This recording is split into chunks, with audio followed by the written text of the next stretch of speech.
Да, не густо. Георгий Максимович, опять у нас с вами ничего не выходит. Мощность всего 200 ватт. Этого мало. Не хватит, чтобы поднять воду даже с 10-метровой глубины. Давление Языч, этот водоподъемник, по мнению нашей молодежи, перспективен. Возможно. Идея подъема воды за счет бесплатной энергии солнца вполне перспективна. Это ясно давно. Только нам-то с вами надо найти пути ее реализации применительно к нашим условиям. Но скажите на милость, где вы возьмете воду в пустыне на глубине 10 метров? Продолжайте работать, Георгий Максимович, но учтите, мощность установки необходимо довести, ну, минимум до 500 ватт хотя бы. Пропади все оно пропадом. Сколько можно? 4-й год вожусь с этой чертякой. Вы слишком торопитесь. Вы занимаетесь серьезной проблемой. А Жолю Кюри говорил, глобальная проблема требует глобального решения. Я Георгия понимаю. Конечно, хочется побыстрее добиться результата, но не всегда это получается.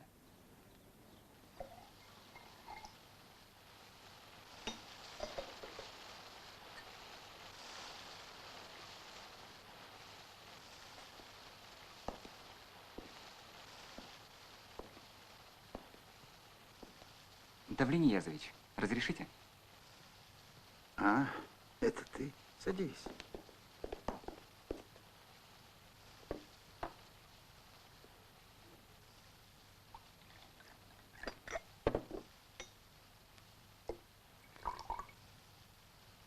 Давление Язович, ко мне тут заходил Есхан Хатамов.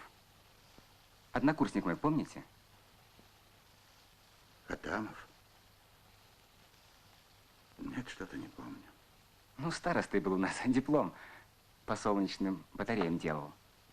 Тогда все очень его хвалили. Ах, вот оно что. А куда он делся? Совсем как-то потерялся, пропал. Помню, мы его еще тогда приглашали к нам в лабораторию. Он работает теплотехником. Ага. Его всегда производство интересовало. Ну и подбирал материал для диссертации. Ага. А теперь просит к нам в лабораторию его взять. Ну что ж, хорошо. Пусть тогда зайдет ко мне.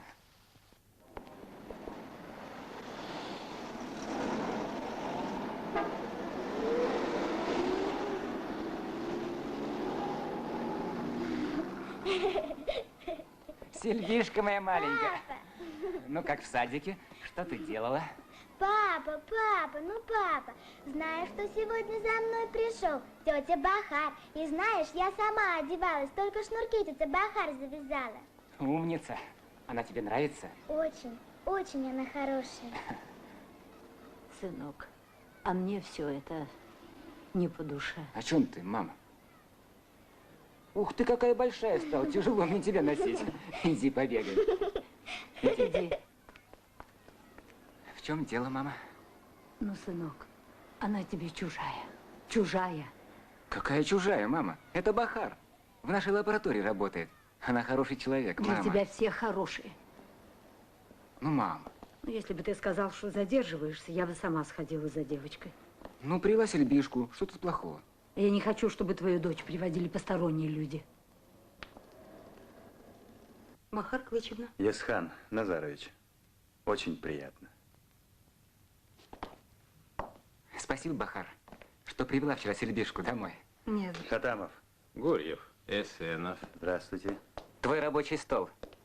Правда, он не очень солидный, но другого пока у нас нет.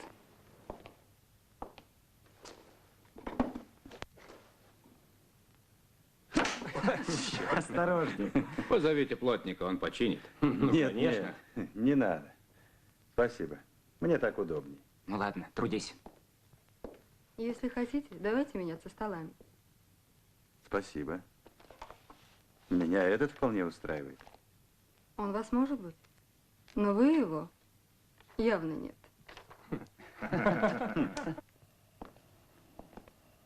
А девица ничего, но, видать, язвительная.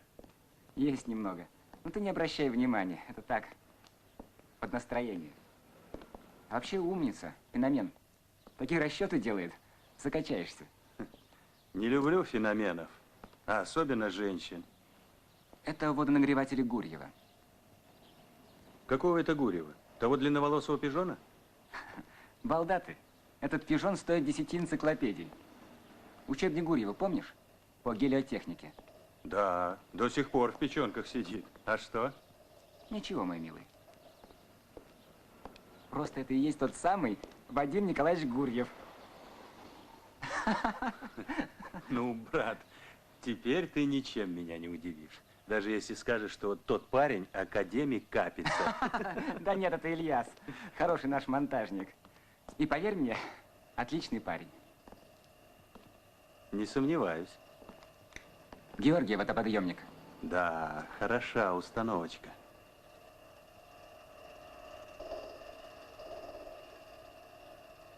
Слушай, а колодец-то у вас имитированный?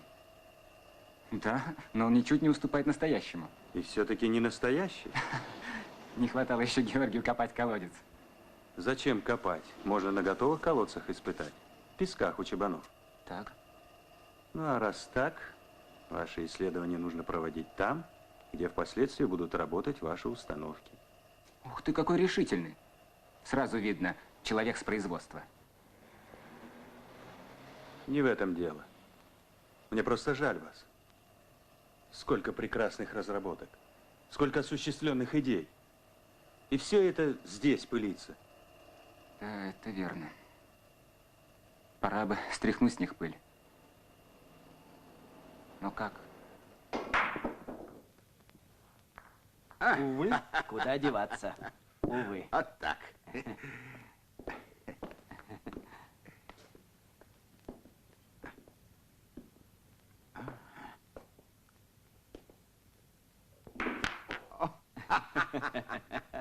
Ну как? Еще одну сыграем? Нет, с меня уже хватит. Пусть теперь Исхан попробует. Довольно созерцать. Сыграй партейку. Нет, спасибо. Я еще слабо играю. Я лучше посмотрю. Нет, крутиться вам. Георгий Максимович, ставьте шарики. Ну, давайте. Ну и ну, что за молодежь пошла? Меня, старика, обыграть не можете. Эх вы. Ладно, еще поглядим, кто кого. Разбивайте, Давлин Язович.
Мурат, послушай.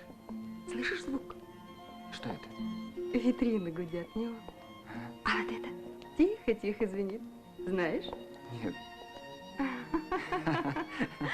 Эх ты, горожанин. Эта вода воры как журчит. Да, в самом деле, надо же. А я и не замечал никогда. Днем ничего этого не услышишь. А я ночами люблю слушать. И вообще люблю ночной город. Есть в нем что-то от нераскрытой души человека. Бывает же, что вдруг раскрывается тебе душа. Знал ты его, знал.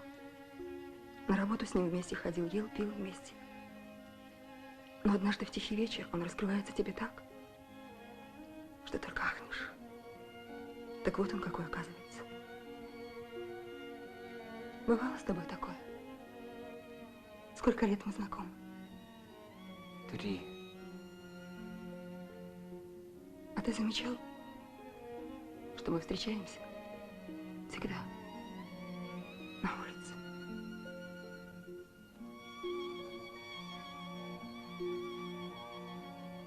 Молодец, песенку ты хорошо спела. А какой-нибудь стишок знаешь? Да. Да, ну расскажи мне. Давай. Мы маки, яркие цветы. Издалека мы к вам пришли, головками помашем, свой танец вам попляшем. Да ты молодец. Иди ко мне, иди ко мне. Хорошая девочка, умная девочка, а? О, а вот твой папа пропащий пришел. Папа, папа! А мы на тебя чуть розыск не объявили. Сейчас мы выясним, кто пропащий. Мама, ты хоть узнала его? А как же? Все тот же Исхан, ничуть не изменился. Такой же веселый. Знаешь, кто к нам пришел? Знаю, дядя Ясхан, мы уже с ним чай пили. А я задержался. Да, папа твой что-то опаздывать стал. Ну вот, слыхал? Пойдем ко мне в комнату, а то начнется следствие. Мам, организуй нам чайку, пожалуйста. Сельбишка, тебе спать пора, а то в садик опоздаешь. А может быть, Пойдем. без чаю? Как это без чаю? Я тебя уже никуда не отпущу, сколько ты у меня не был. Слушай, я, собственно, чего пришел. Помнишь, у тебя лежали Ты мои садись давай. черновики по курсовой? Да, помню. Там были наброски по фотоэлементам. Надо бы их посмотреть, авось пригодятся. А что? Кое-что интересное в них точно есть. Пойду поищу. Слушай, это же не к спеху. Можно и завтра. Ничего, я сейчас.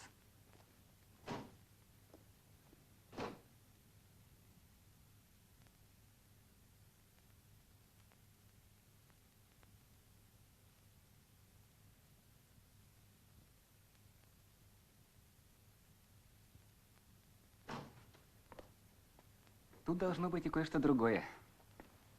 Ты помнишь свою идею о гелиокомплексах на пастбищах? Да, вот она-то меня больше всего и интересует. Для вводной части, что ли? Ну, возможно. А может быть, эта часть окажется и основной?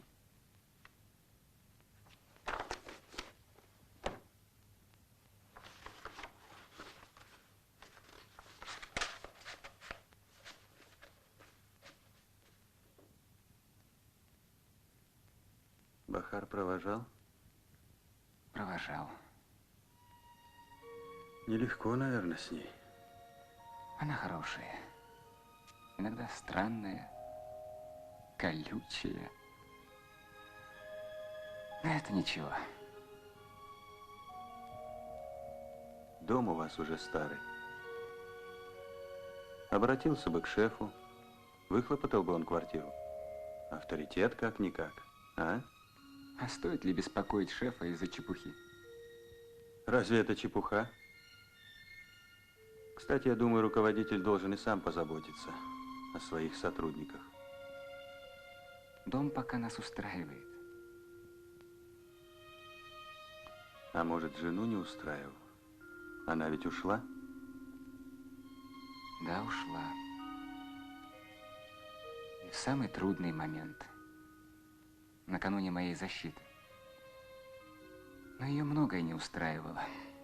Вплоть до моей скромной зарплаты. Она безумно любила развлечения, удовольствие. Словом, характеры не сошлись. А где она сейчас? Не знаю. А Сельбишка? Она ее оставила? Да. А почему бы тебе не жениться на Бахар? Ты ведь ее любишь? Боюсь потерять. Что значит потерять? Мать сомневается. У меня вот ребенок. Сложно все это. Но я думаю, со временем все уладится. Ну ладно, давай спать.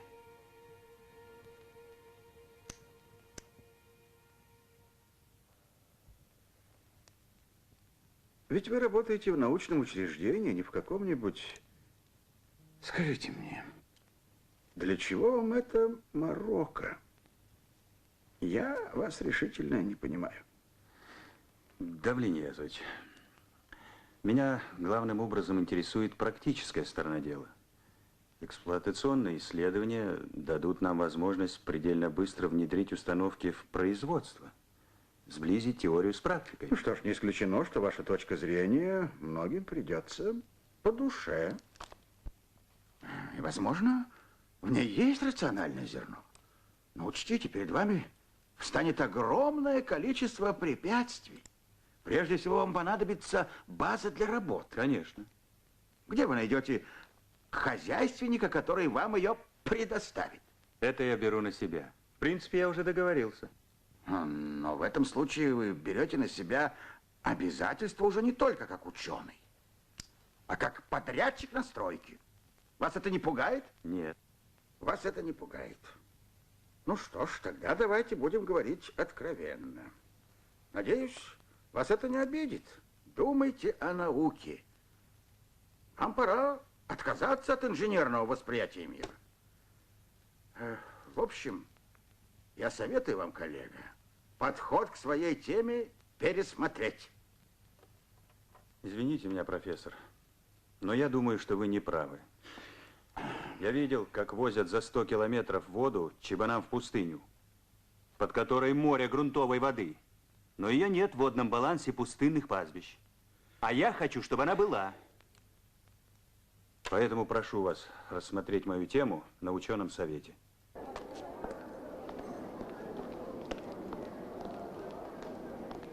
Ты смотри, кто. Юрка. Я ж его с института не видел. Юрка! Привет. Здорово. Здравствуй. Чего вас только накупили? Да вот в командировку еду, в пустыню. А вы теперь в одной лаборатории? А как же? Везет чебанам наше солнце. Слушайте, про вас можно писать. Ведь это материал. Пройдет и будет читаться. Ты очерки мои читал? Читал. Ведь это можно подать. Проблемы грядущего столетия. Запасы ископаемого топлива на грани истощения. Люди должны найти решение. И вот группа энтузиастов, молодых ученых нашего города, приняли эту проблему на свои плечи и решили. Солнце впряжено в колесницу прогресса, и оно будет служить людям. Это отлично. Братцы, на весь Союз прозвучит. Правильно я говорю? Красиво. Аж слезу вышибает. А что? А то. Проблема грядущего столетия. Запасы топлива на грани истощения. Люди должны найти решение. Все правильно. А остальное – фантастика. Ну хорошо, можно подать иначе. Поиск продолжается, даже интереснее. Не торопись. Мурат прав. Я что, пожалуйста. Вам же будет лучше. Шум, значит, внимание, интерес. Главное, чтобы заметили. Спасибо, Юра, это действительно важно. Но не торопись. Подбирай материал. А подвернется случай, мы тебя в лабораторию пригласим. Согласен. Вот и хорошо.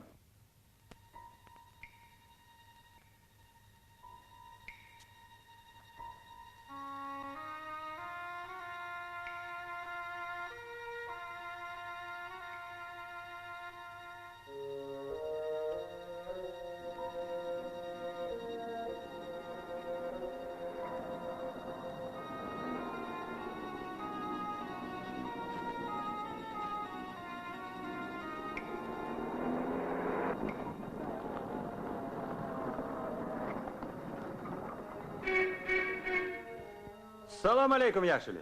Алейкум ассалям. Куда делся моторист? Моторист у себя отдыхает.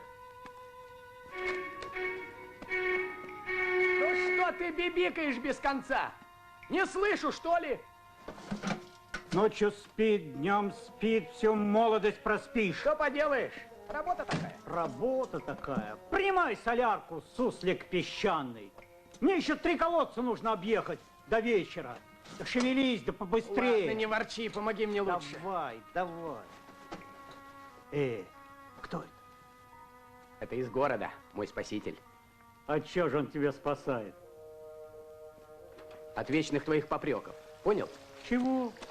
Понимаешь, этот ученый наш движок хочет заменить на какой-то агрегат, который он придумал. А этот агрегат 2 дела делает. Из колодца соленую воду берет и тут же опресняет, так что твоя солярка никому не нужна будет. Раздавай кому хочешь. На чем же он будет работать? На слезах твоих? Да ты что, неграмотный, что ли? На энергии солнца. Вот на чем.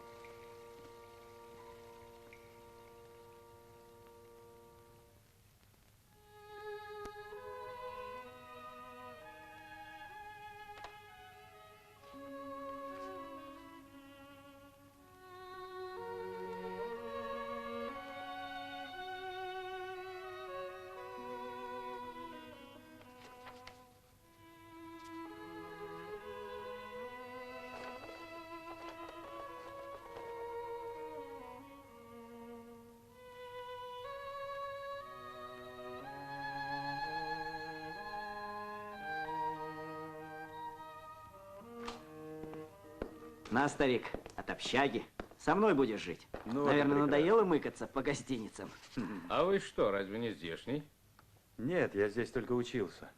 Работал в Мары, а родился в Козелорвате. Он у нас кочевник. Ничего, скоро станет оседлым. То есть оседлаем.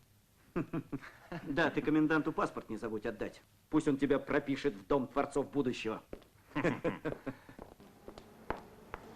Бахар Клычевна, можно мне с вами? А я в садик. Знаю, ну и что? Вместе отведем Сильвишку. Она меня, можно сказать, с пеленок знает. Все-таки дочь моего лучшего друга. Скажите, а за что вы его так любите? Как за что? Истинный друг, чистосердечный человек. А вот вы за что? Вам ведь он тоже друг, если не больше. Что вы имеете в виду?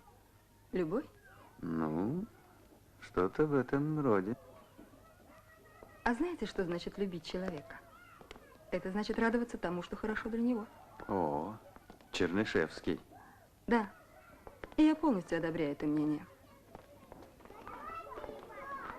Бабушка, смотри, смотри, тетя Бахар пришла и дядя Ясхан. Да-да, я вижу. Здравствуйте, Гизеляджи. Здрасте. Здравствуй, Сильбишка.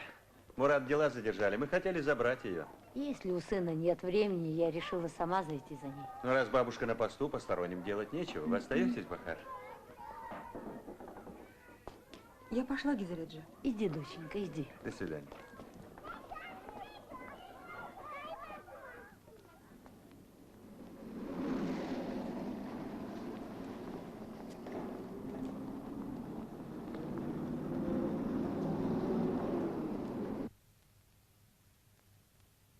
Мама, ты не заболела? С чего ты взял, сынок?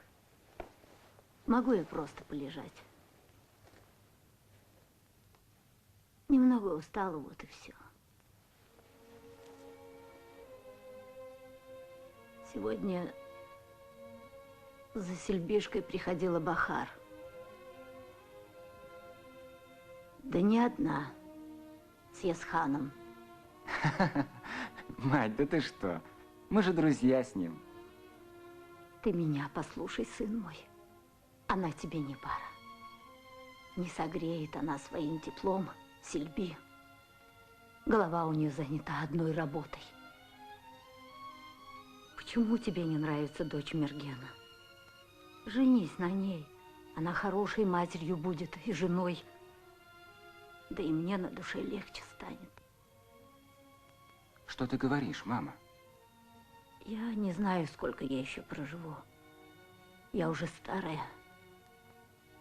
А за девочкой нужен уход. Я понимаю твое беспокойство, но прошу тебя, мама, не говори больше о дочери Мергена. И в заключение хочу сообщить ученому совету, что начальник пастбища вот строя товарищ Саюнов дал согласие на проведение испытаний моей водоподъемной установки на одном из обслуживаемых ими колодцев. Любопытно, очень любопытно.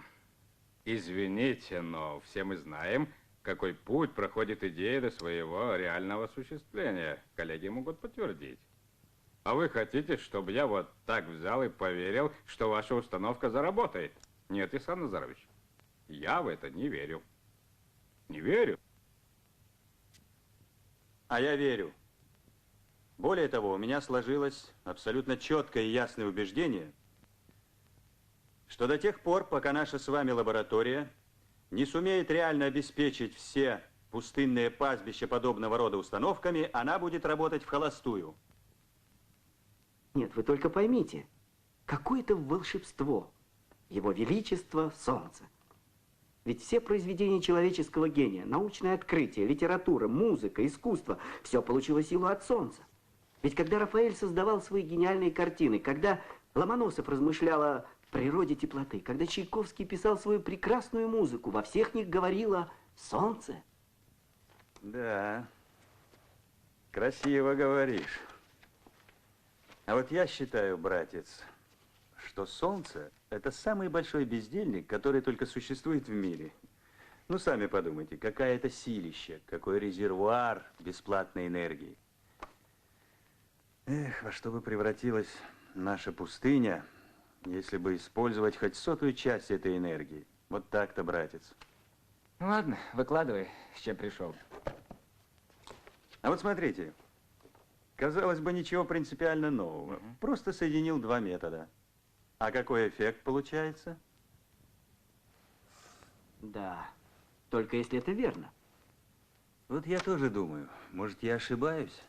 Надо проверить. Вообще-то ты у нас молодец. Ведь если это выйдет, это же гениально, братцы. А почему бы мне не быть гением?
Таким образом, завершая свое выступление, я хочу еще раз отметить, что соискатель предоставил нам работу, вполне заслуживающую одобрения. Хочу лишь добавить, что за время пребывания в нашей лаборатории товарищ Хатамов проявил себя как инициативный и энергичный научный работник.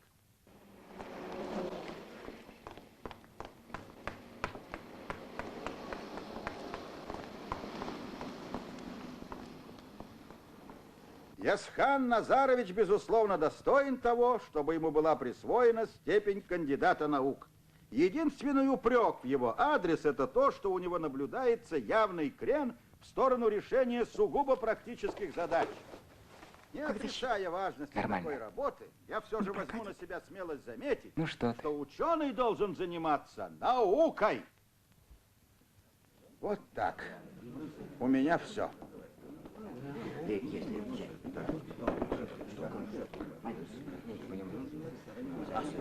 Тише, товарищи, тише. Кто еще хочет выступить? Разрешите? Пожалуйста, товарищ Саюнов.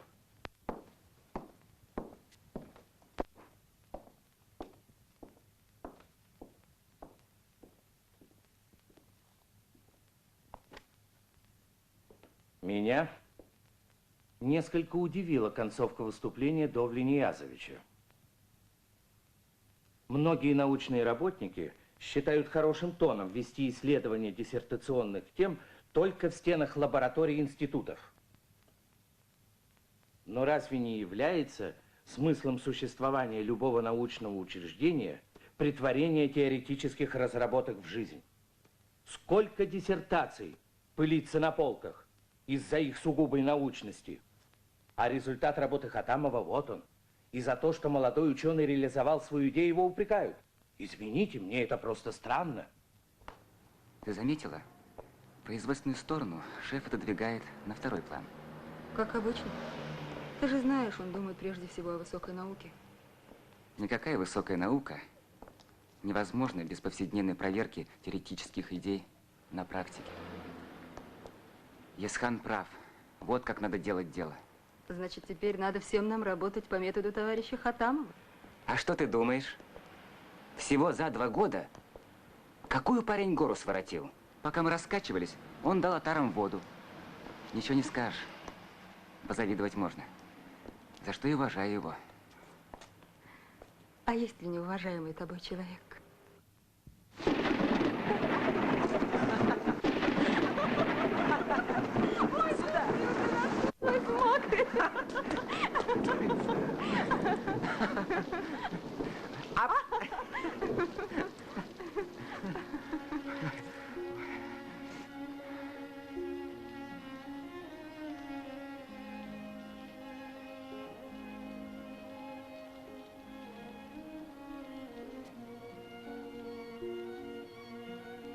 Мурат,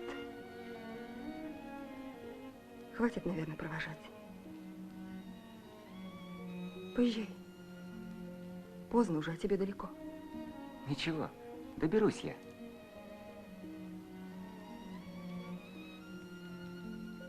А хочешь, может, ты сегодня не поедешь домой? А куда же я денусь? Останешься у меня. А мама? Ну и что? Постелю тебе на полу. Нет. Не могу. Там мои волноваться будут. А хочешь, я поеду с тобой? К тебе. Понимаешь, мама, она все так болезненно воспринимает.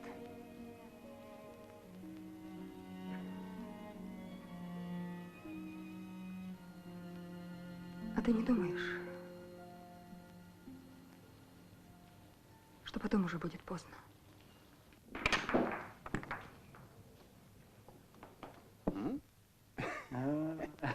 Как, Георгий Максимович, еще партейку? Разрешите попробовать мне, Довле Ниязович? Попробуйте. Подай-ка мне шарики, Жора.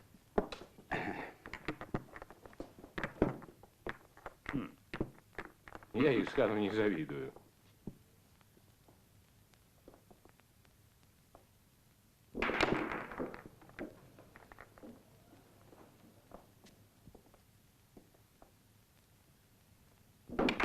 Ого. Силен.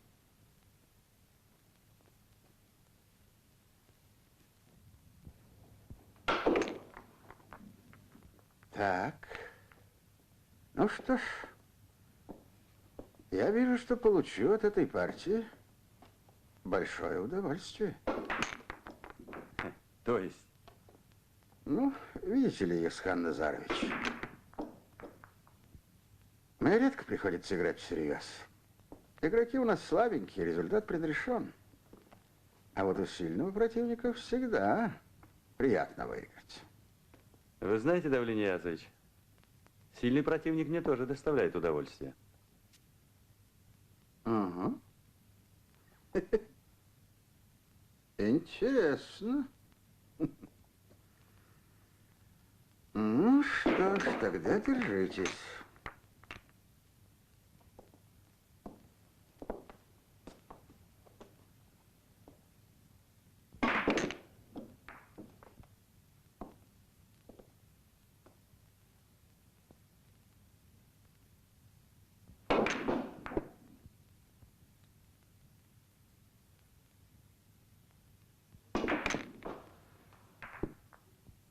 Да, Давлен Язович, с таким подчиненным, который обыгрывает, вам будет не очень-то сладко.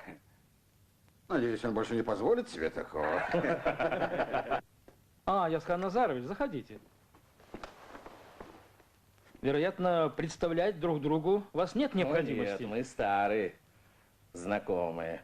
Ясхан Назарович, надеюсь, не забыл нашего вклада в дело осуществления его идеи? Нет, конечно.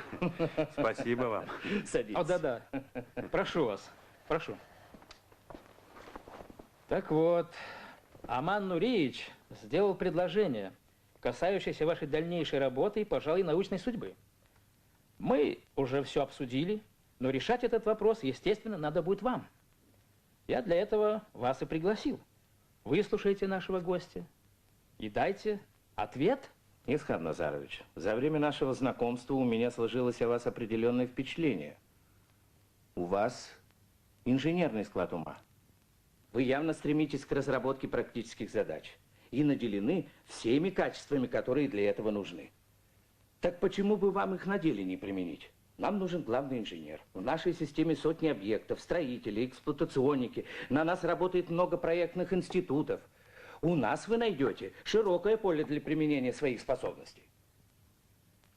Да, ваше предложение заманчиво, но работа мне и здесь по душе. И потом я уже сжился с коллективом. Ну что ж, я рад, что товарищ Хатамов будет по-прежнему работать у нас. Скажу честно, я был бы весьма огорчен вашим уходом. Спасибо за оказанное внимание, Аман Нуриевич. Надеюсь, что мой отказ вас не обидел? Ну что вы, это ваше право. Хотя не скрою, я предпочел бы получить другой ответ. Да, хотел переманить ценного работника. Не вышло. Сочувствую. Но мне пора. До свидания. До свидания.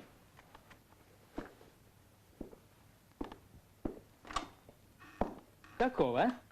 А поле для приложения своих способностей вы найдете у нас.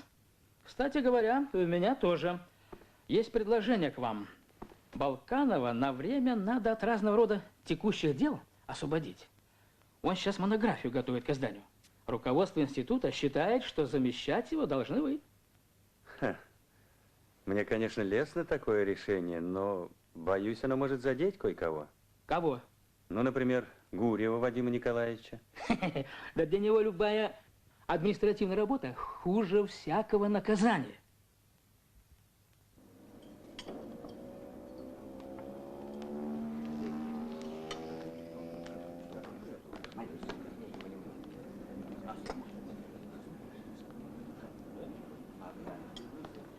Балканов скоро появится?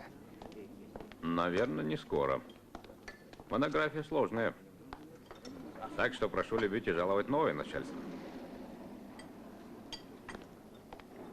А что? Все закономерно. Кандидат наук, молодой и энергичный. Лихой парень. Не зазнается, а? Как ты считаешь? Все же почему именно его? Нет? Не понимаю. Не знаю. Мне кажется, все нормально. Даже здорово. Он этого вполне заслуживает. По-моему, он прирожденный руководитель. О, я вижу, вы тут без меня времени даром не теряли. А зачем его терять? Спасибо. У нас порядочек. Мурат, бери. Начальник сбегает Спасибо. за шашлыками да беляшами, а мы посидим. Здорово устроились, а? Ну и еще бы. Мы начальника себе подыскали подходящего. Воспитали, можно сказать. Вот он и работает. Ну разве это работа? За 2 месяца собрать и установить 5 водоподъемников? Вот это дело. Спасибо, ребята. Спасибо. Спасибо скажи Непесову. Это его почин поддержали соседние совхозы. А совхоз Бахарден всех обскакал. Сразу 2 заказа дал. Разве это заказы? Всего десяток совхозов. Гораздо должно быть больше. К сожалению, о нашей работе еще очень мало кому известно. Как-то мало кому. Вон на твоей защите сколько начальства было. Так то ведь начальство, а я говорю, народ нас не знает. Вот, например, геологи. Найдут они нефть или золото. О них сразу пишут, по радио передают, фильмы снимают. Или о кибернетиках. Любой пацан может прочесть тебе лекцию. А мы делаем, может быть, не менее важное дело, но никто о нас ничего не знает. Вот я одному инженеру сказал, что работаю в лаборатории солнечной энергии. А он мне говорит, это что, из области научной фантастики? Вот дает. И он не виноват. Это мы сами виноваты. Мы сами должны пропагандировать нашу работу. Надо дело делать. Делать хорошо, без шума, спокойно. Ну а слава, она потом сама придет. Вы не поняли меня, Вадим Николаевич. Я вовсе не о славе пекусь. Я считаю, что в наше время очень важно, чтобы заметили. Важно. Кто? Все. Ну, конечно, и руководство тоже. От этого польза делу явная. Не знаю, не знаю. Я как-то не замечал, что отсутствие всеобщего внимания мешает делу, скорее наоборот. Чем меньше известно о нашем деле, тем меньше профанов лезет с советами. Вадим Николаевич, сейчас, когда существует тысячи научно-исследовательских институтов, трудятся сотни тысяч ученых, я думаю, проблема не в том, чтобы скрыться от публики. А в чем же? А в том, чтобы иметь широчайшие возможности для работы. Я понимаю, шум иногда мешает, но, уверяю вас, польза от него перекроет все издержки. Возможно, вы правы. Но даже если это так, это не для меня. И не для Давленьязовича. Поверьте мне, воспитание не то. Воспитание не то. Конечно, не то. Ему бы с его страстью к тишине и покою в 19 веке родиться. Картина такая есть. Кабинет алхимика. Вот в нем бы Гурьеву и сидеть. Ну уж это ты, брат, загнул. Да нет, в общем, он старик ничего. Ну разве таким должен быть современный ученый? А каким? Каким, спрашиваешь? Современный ученый, прежде всего, организатор, популяризатор, ну и что там еще надо? Карбюратор. Вот именно. Послушай, а почему ты не пошел в пастбище водстрой? А что мне там делать? Строить бетонные водосборники или прикажешь устанавливать допотопные движки на солярке? Нет уж, извини. Не хочу жить вчерашним днем. Хочу жить сегодняшним, строить завтрашний. Может быть, зайдем к Юрке? Обещали ведь? А что, идея? Пошли.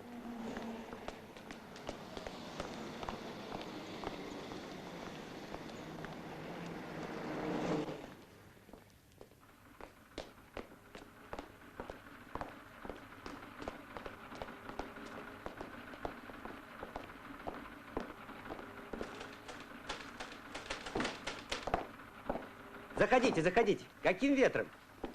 Да вот шли мимо, решили зайти. Молодцы, здравствуй. Здорово. Здравствуй.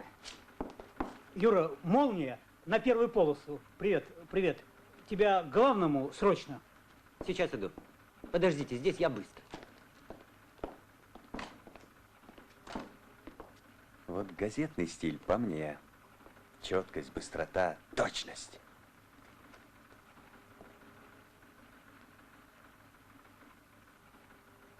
Видал, как они своих? Никого не щадят. Что надумали? Будем писать? Да, обязательно будем писать. Скоро у нас собрание намечается. Мы тебя предупредим. Придешь, так сказать, пощупаешь сам пульс нашей жизни. Прекрасно. Здравствуйте. Добрый день. Ага, Балаевич, вот ваши расчеты по гелиотеплице. Я их проверил.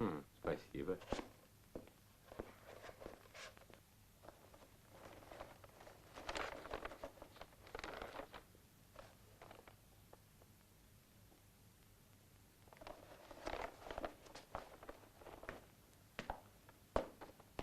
Исхан Назарович, вот здесь я ошибся. И вот здесь.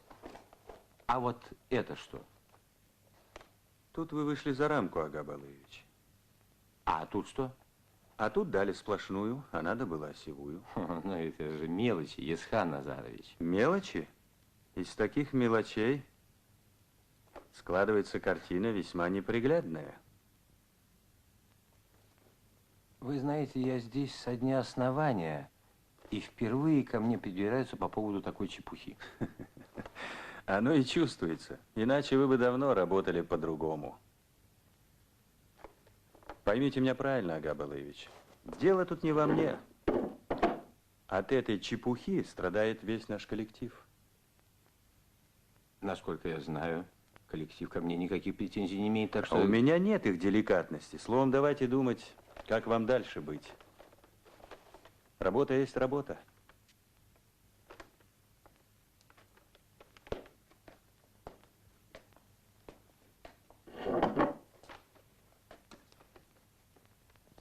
Да, круто взялся за дело. Да, круто. Но если подумать, он абсолютно прав. Но отчитывать несчастного старика при всех, это же неприлично. Есть же какие-то иные формы разговора. А по-твоему, лучше было бы отделаться шуточками, а расчеты потом самим переделывать, да? На сегодняшний день накоплен огромный теоретический материал, представляющий собой большую научную ценность. Теоретически разработана и обоснована возможность использования различного вида солнечных установок. Это, безусловно, приятный факт. Но плохо, что лишь незначительная часть наших разработок воплощается в жизнь. Наша лаборатория решает в основном частные задачи, хотя мы способны на большее. Ну, скажем, на разработку столь нужного нашему сельскому хозяйству автономного пастбищного гелиокомплекса, который бы полностью удовлетворял все энергетические потребности, связанные с содержанием отар овец. Что для этого потребуется? Очень многое. Прежде всего, надо будет ломать тот дух успокоенности, умиротворенности, который царил в лаборатории все эти годы и господствует сейчас. Необходимо добиться, чтобы главной продукцией лаборатории стали не диссертации, не статьи в научных журналах, а реально действующие установки. Но для того, чтобы все это осуществить, нужна перестройка не только внутренняя. Ее мы проведем сами. Нужна помощь извне. И тут мы вынуждены просить руководство института пойти нам навстречу. В чем?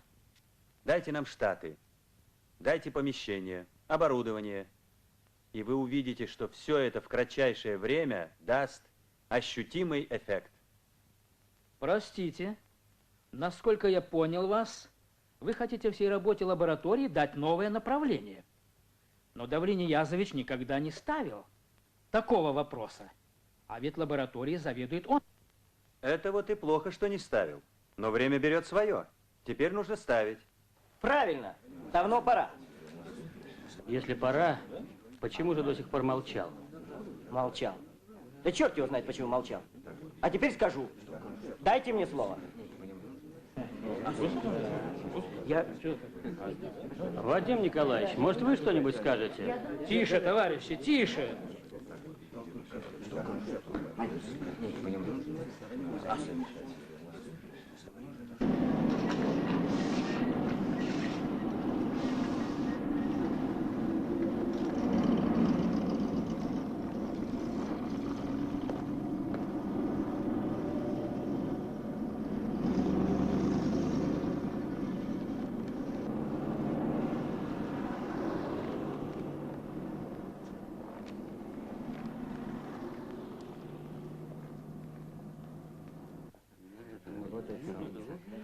Ну, силен, а?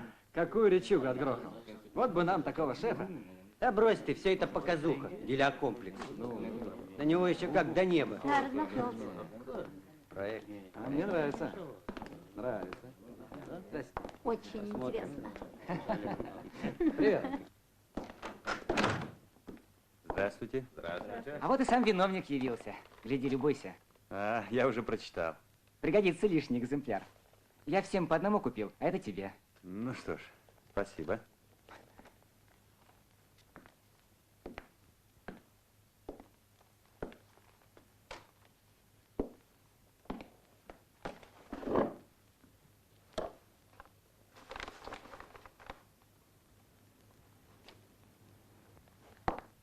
Мы только поздравить. Поздравляю, Бахарджан. Поздравляем. Спасибо. Поздравляю, коллега. Поздравляю от души. Спасибо. Читали, впечатляет. Молодцы. Так держать. Поздравляю всех.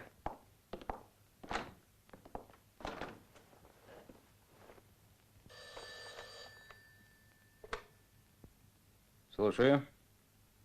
Да. Спасибо. Ну как именинники, рады? Как говорится, в одно прекрасное утро он проснулся знаменитым. Здравствуйте. Здравствуйте. Здравствуйте. Поздравляю. Спасибо. Здравствуйте, молодежь. Здравствуйте. Что, Исхан Назарович, заварили кашу?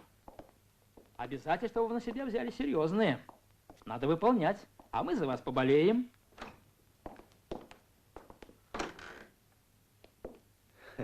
Не дадут нам сегодня работать.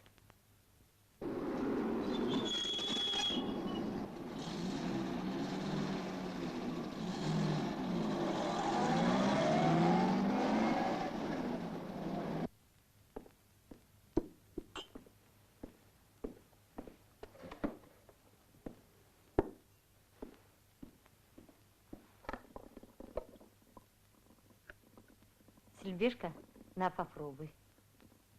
Спасибо, На бабушка. здоровье.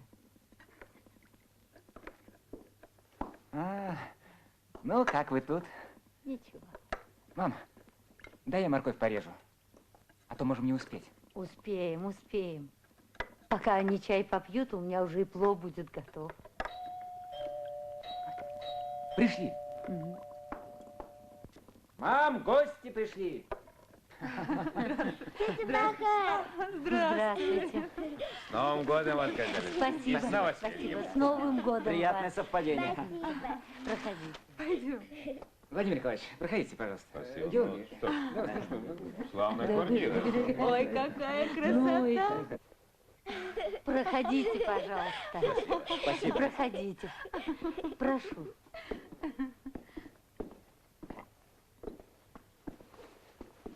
Давай поставим цветочки на стол. Ага. Идем. Можно? Заходи. Так. Гизель, можно я вам помогу? Отнеси гостям чай. Хорошо. Несу. А вам не кажется, Георгий Максимович, что когда люди получают новые квартиры в новых домах, они сами становятся как-то новее, я бы сказал, лучше. И настроение у них становится сразу праздничным, не кажется? Ну, конечно, вы очень точно Спасибо. подметили. Понимаете, новый дом, новое настроение. Вот только невесты не хватает и сельбивки матери. Плов готов. Можно подавать? Конечно, подавать. Все в сборе, опоздавших нет. Ну что ж, подавать так подавать. Только, мне кажется, не все здесь. Как это не все? Адам Леньязыча забыли. Ух ты. Надо бы съездить к нему, пригласить. Точно, может, махнем? Да нет, я просто так вспомнил. Пусть работает, не станем ему мешать. Да какое там мешать, наоборот, порадуем старика. А я был у него. Показал газету, обрадовался старик. И мы обо всем с ним договорились. Беседа у нас была короткой и плодотворной. Как в официальных коммюнике говорится, стороны пришли к взаимовыгодному соглашению. Вы, Исхан Назарович, говорите какими-то интригующими загадками. Да, вот именно. Что-то вы темните последнее время. Хорошо, скажу. Хотя не должен был вам этого говорить до поры до времени. Надеюсь, это никуда отсюда не выйдет? А вы закройте, пожалуйста, дверь. Друзья, в общем так. В связи с повышенным интересом в последнее время к нашим работам решено нашу лабораторию преобразовать в самостоятельный отдел. А в перспективе самостоятельный институт. Вот это да. А Балканову предложено занять место... Заведующего? Нет. Чтобы избавить его от организационной суетни, его назначают главным научным руководителем. А кто будет заведовать? Это пока не решено. Легко догадаться. Хатамов. Ну что ж, не исключено. Мне было сделано предложение. Давление Язович поддержал. А вы? Я пока не решил. А вот и плов. Прошу к столу. Но Сюда, хозяйка вот. приглашает, нам остается только починиться. Стол накрыт. Угощайтесь. Давайте рассаживаться. Ты ухаживаешь за мной.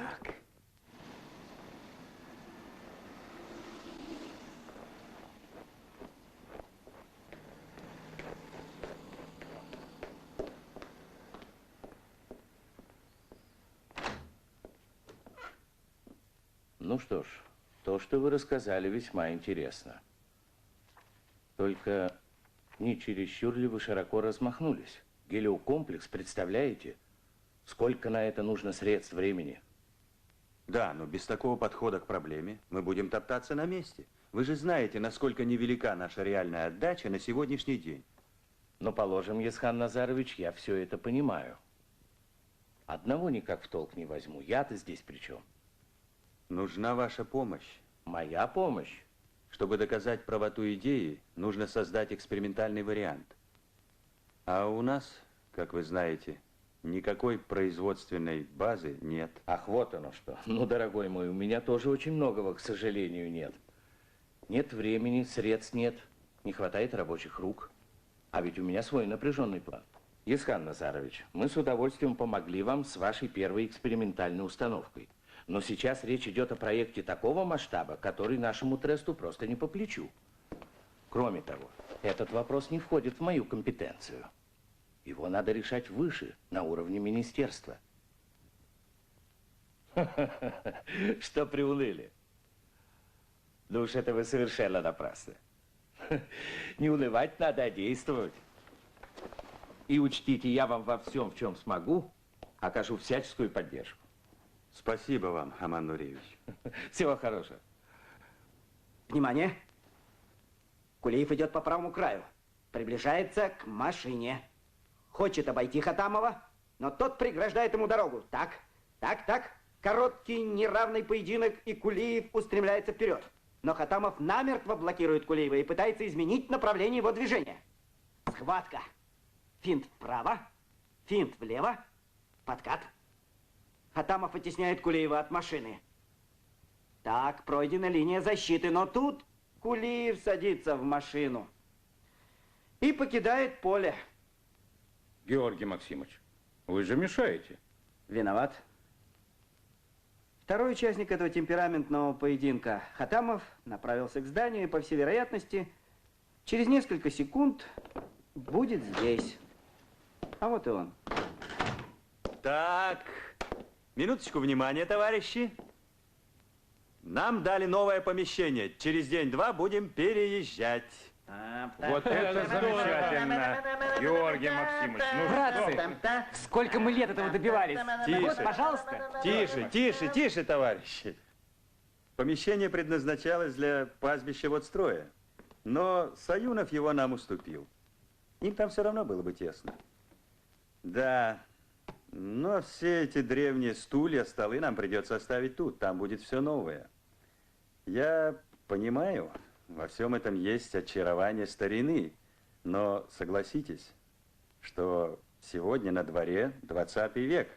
И нам пора распрощаться со старым стилем работы и усваивать требования сегодняшнего дня. В науке мы всегда были на уровне сегодняшнего дня. Иногда впереди даже. В теории может быть. Но, Вадим Николаевич, согласитесь, что в нашем деле чистой теории теперь становится маловато. Позвольте. Ну как же, это наша чистая теория является тем самым фундаментом, на котором строятся все практические сооружения. Должна являться, но, как видите, почему-то до сих пор не является. От нас ждут полной отдачи сегодня, сейчас же. И для этого потребуется четкая организация работы, ритм, контроль, инициатива каждого. Теперь у нас будет план внедрения разработок нашего отдела, который мы обсудим с производственниками. Распределим между собой работу, составим график, и уж потом все это закон, который мы будем железно соблюдать сами же. Почему я завел этот разговор именно сейчас? Потому что знаю, возможно, кое-кому этот порядок не понравится. Ну что ж, подумайте, пока не поздно. Насильно держать никого не будем. Но, честно признаться, я очень надеюсь на всех вас. Да мы с вами горы можем свернуть.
О, Ага Балыевич, приветствую вас. Здравствуйте. Ну как, привыкаете к новому зданию?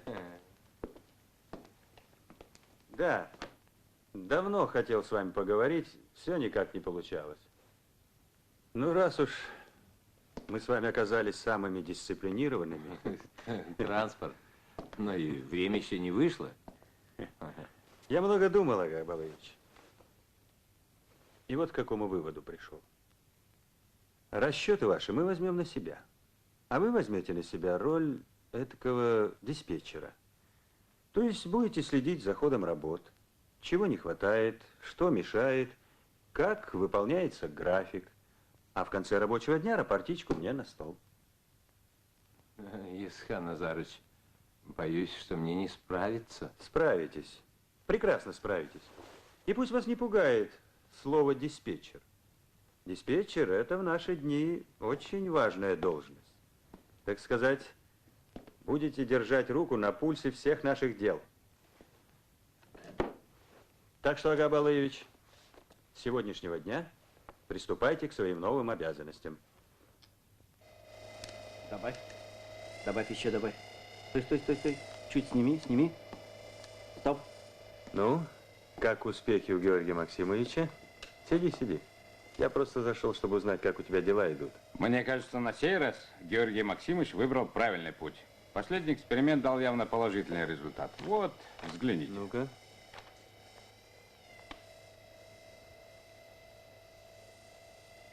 Да, картинка вполне.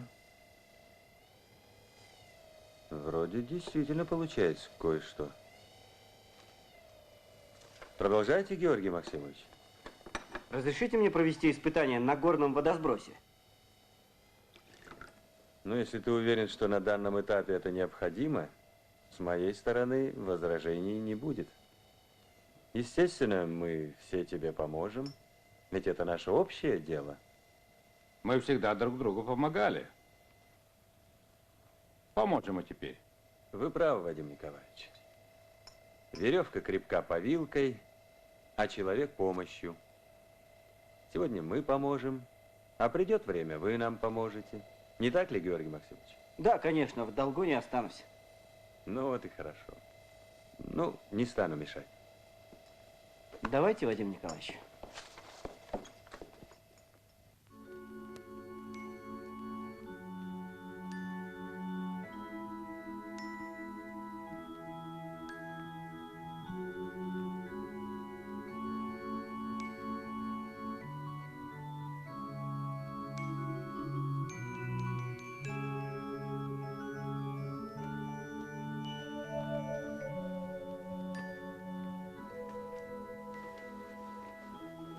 Ну-ка, Жара.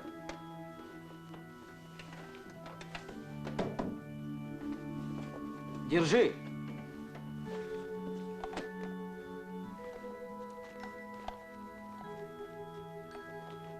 Мне кажется, как заработает наша новинка, от заказчиков отбоя не будет. Я даже сон видел. Вокруг нашего института толпа людей. И все с заявлениями. Просят наши установки. Да. Хороший сон. Закрепи там. И недаром снится. Такая установка в горах в самый раз. И все же не это для нас главное. А что же тогда вы считаете главным? Главным? Главное, что эксперимент прошел удачно. Ну, все по науке. Так что, Георгий Максимович, можешь считать, что защита твоей диссертации состоялась. Хотите, скажу, что для меня самое главное? Валяй. Искупаться. А то мозги плавятся, ничего не соображаю. Ну что ж, перекур.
Да.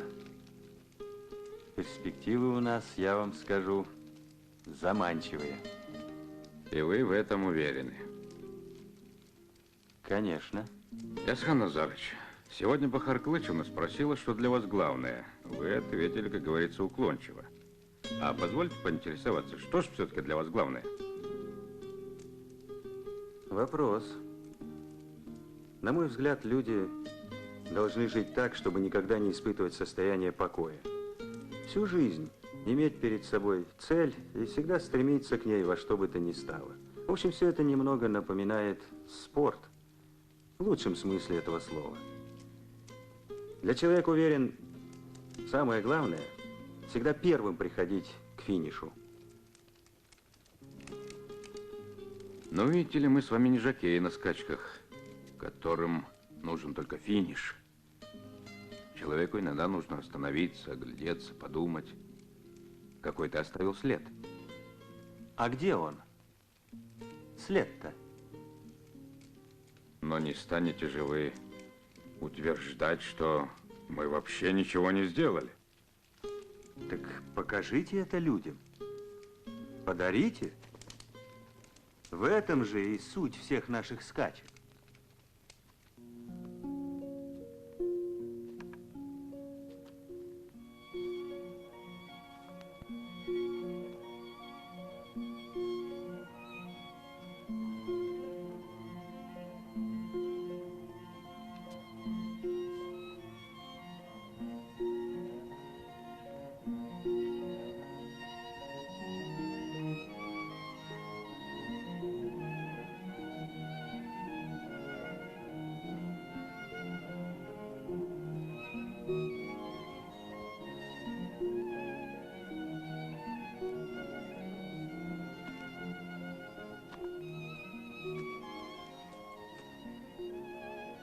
Плачешь?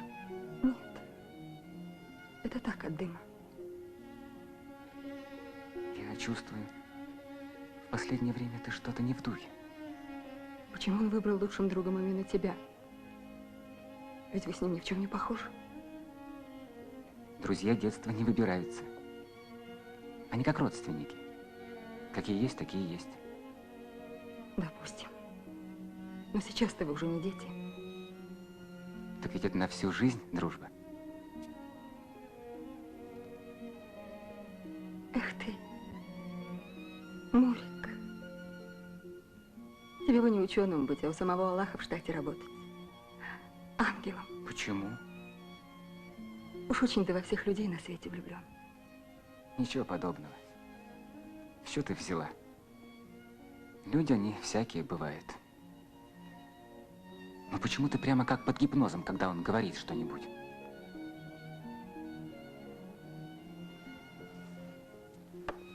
Заметно. Еще как. А может, я к нему неравнодушна? Но ведь Есхан... А ладно, к черту. Почему мы постоянно говорим о нем? Даже сейчас не можем забыть, что на свете существует какой-то Хатамов. Почему так? В самом деле, все время он здесь, как привидение. А ну его к черту.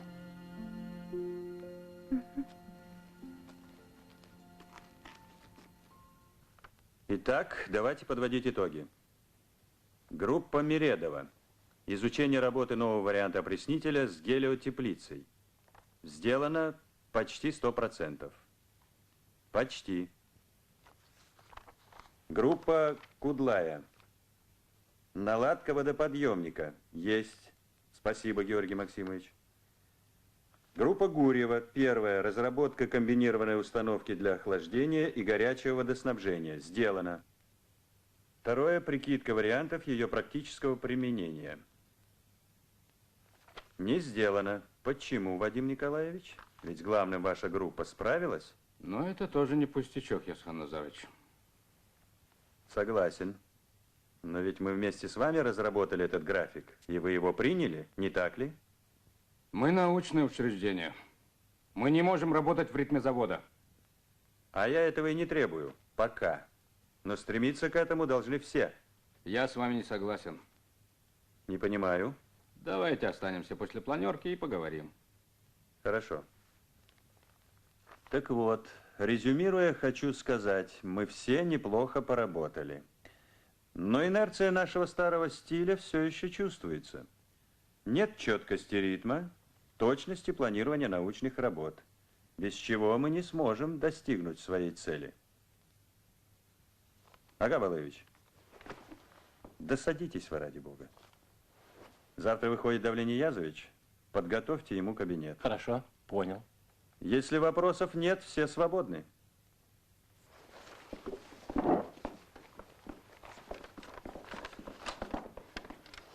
Так я вас слушаю, Вадим Николаевич. Только, к сожалению, в нашем распоряжении всего 10 минут. Мне и 5 хватит. Я хочу быть откровенным, Ясан Назарович. Мне кажется, что мне пора уходить. Почему? Вы извините, но вы так ведете дело, словно цель у вас свое дело превратить в проектно-конструкторское бюро. А мне это не интересно. Я знал, что вы так скажете. Разве? Но ведь вы не правы, Вадим Николаевич. Почему? Я не собираюсь превращать наш отдел в научно-конструкторское бюро, но и не хочу, чтобы он оставался кустарной мастерской. Я мечтаю добиться создания института, который смог бы не только ставить перед собой современные проблемы, но и решать их современными методами. А это надо доказать. Кстати, я слышал, в издательстве лежит ваша книга? Лежит. Уже целых 2 года. И неизвестно еще, сколько пролежит.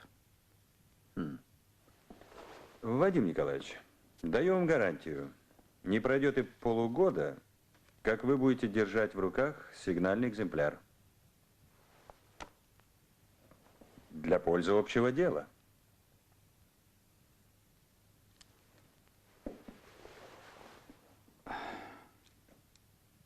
До свидания.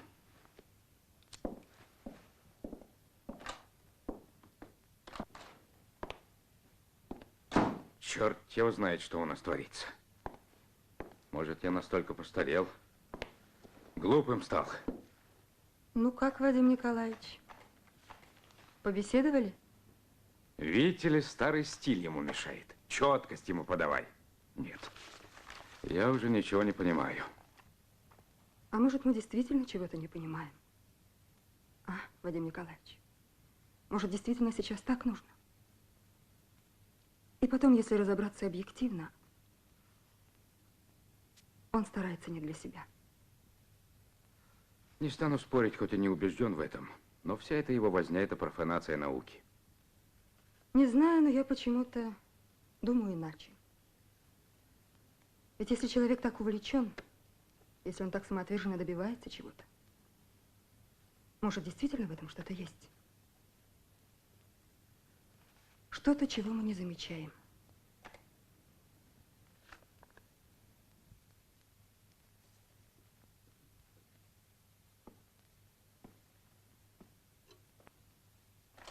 Можно к вам? Ну что ж, неплохо. Здравствуйте, Давление Язович. Вижу, на нашего красавца любуетесь. Ну и как он вам? Да неплохо. Что ж, вашими усилиями выходим на широкую дорогу. Гелиокомплекс для пустыни. Только вот в пути не заблудиться. Что вы, не заблудимся. Наоборот, выйдем на финишную прямую. Да еще как выйдем. Институт – 1, финансы – 2, оборудование – 3. Всему этому можно только порадоваться, но вот сотрудники, насколько я понял, довольны не всеми переменами. Как вы на это смотрите? Да, тут вы правы. Но в данный момент это не важно. Извините, но ведь это... Да, я уверен, что меня коллеги в конце концов поймут. Что ж, вероятно, вам виднее. И все же я возьму на себя смелость дать вам совет. Повнимательнее прислушивайтесь к мнению товарищей. Я его постараюсь придерживаться по мере возможностей. Извините, Яскар Назарович, вас ждут товарищи из горпроекта. Да-да, сейчас иду. Спасибо. Извините, Давление Язович. Значит, всю организационную сторону я беру на себя. вы на нее не отвлекайтесь. Работайте спокойно. Если что нужно, скажите. Ну, всего доброго. Я побежал.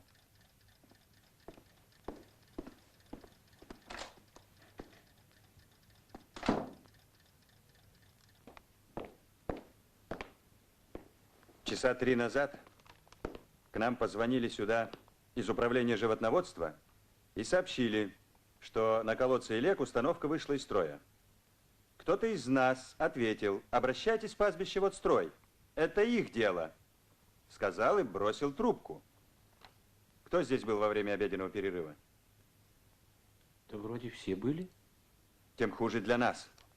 Этим самым мы опозорили себя, свой отдел. Да вы понимаете, что это сейчас для нас значит? Вадим Николаевич, признавайтесь, чего уж там. Ведь это ваша любимая присказка, что мы, дескать, не аварийная команда. Я часто это говорю. Могу повторить сейчас. Это вы сказали, Вадим Николаевич? Нет, не я. Кто же тогда? Может быть, вы, Мурат Сапарович? А вам не кажется, что все это унизительно? Кто бы ни сказал, мы все одинаково виноваты, если это вина. Может быть, вы правы. Всеобщее недоверие навряд ли приведет к порядку. Но меня в этой истории поражает равнодушие. Абсолютное отсутствие элементарного любопытства. Ведь поломалась-то наша установка. Наша! Ну вот что. Сейчас все поедем и выясним причину аварии. Собирайтесь.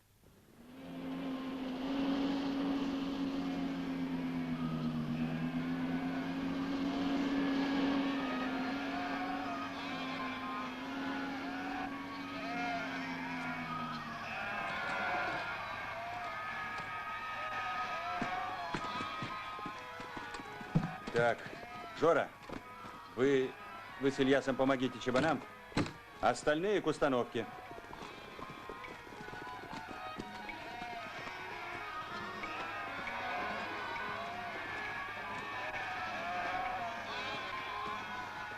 Сейчас помогу, Ишули! Ну и наделали вы делов со своей наукой. Бараны без воды прямо в тигров превратились. Не беспокойся, Ишули, сейчас все наладим. Эй! А что ты мне объясняешь? Ты баранам объясни.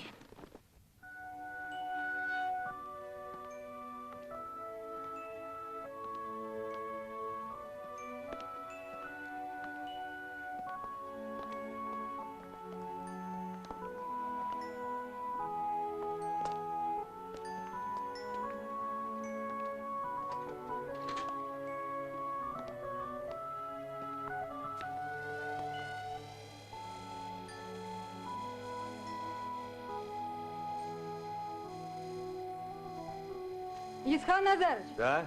идите сюда. Концентратор отстает от солнца. Видите, градусов на 20 запаздывает, не меньше. Значит, система слежения вышла из строя. Да. Похоже, что так. Давайте попробуем вручную. Мурат, Жора, подвигайте его. Левее, левее. Все, порядок. Ну как? Действует? Нет. Слушай, в фургоне Балканова есть вся рабочая часть точно такой системы. Ну? А если снять ее на время и привезти сюда? Ну, хоть убедились бы, здесь причина или искать ее совсем в другом месте. Это мысль. Жми в город.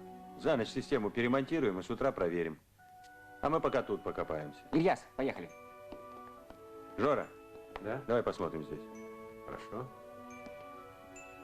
Яскан.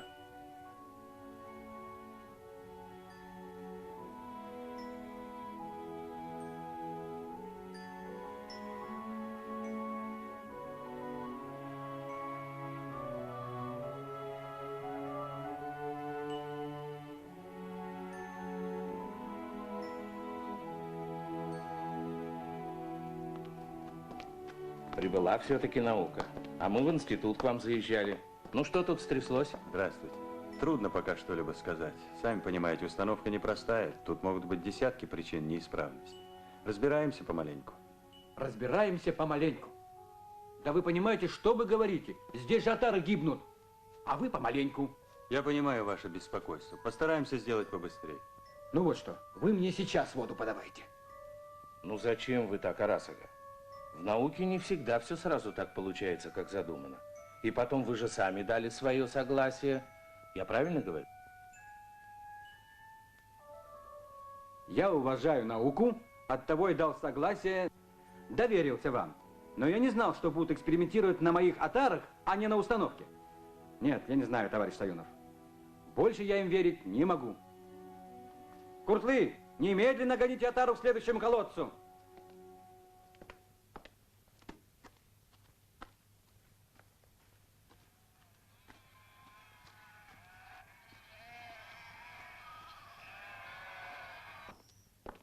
Странно.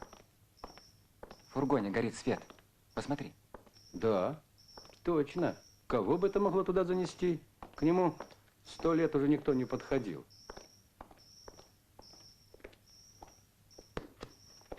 Здравствуйте.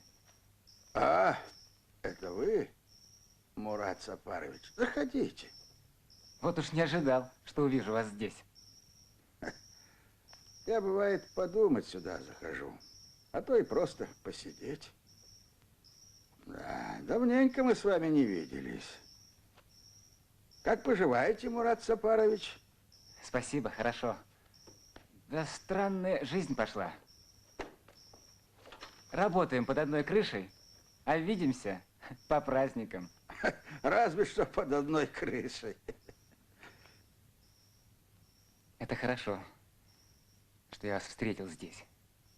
Давление Язович, не разрешите ли вы снять сегодня на ночь рабочую часть преобразовательной установки? Позарез нужно. И сразу на место. Хатамов очень просил. Сожалею, Мурат, но не могу. Установку свою я разобрал, а ее элементы использовал в другой системе. Кстати, а зачем она вам? Понимаете, Давление Язович, авария на колодце. Существует такая организация «Пастбищеводстрой», в прямые обязанности которой входит аварийное обслуживание. Да что я объясняю вам? Вы это и без меня знаете. Знаю. Но то, что случилось, в какой-то степени бросает тень на нас. Понимаете? Ну, еще бы. Научная лаборатория закономерно превратилась в аварийную команду. Ничуть этому не удивляюсь. А вы понимаете, к чему вы пришли в конце концов? Вы талантливый ученый. Выполняете функции заурядного ремонтника. Вы науки изменили. Вам некогда думать. Вы вошли в пору высшего творческого потенциала ученого, а вы... На что вы сейчас гробите невосполнимое время?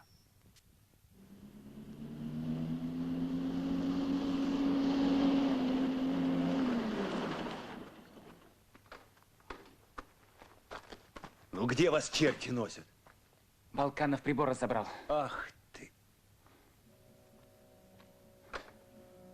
Сколько ж нам теперь возиться? Везет. Время, понимаешь, время. Может быть, что-нибудь с колодцем? Надо немедленно осмотреть его. Я в него сам полезу. Мне все это надоело. Надоело мне долбать бетон, паять железки, подключать провода.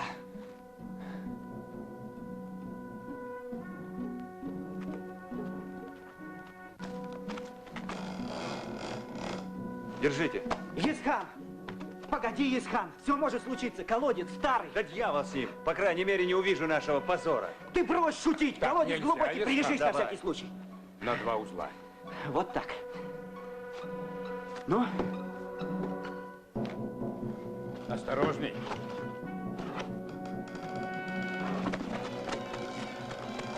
Да я...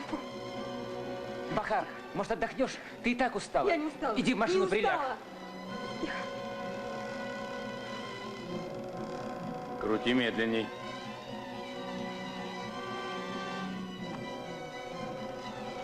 Ну как там? Все в порядке? Да тише, тише. Исхан! Слышишь меня?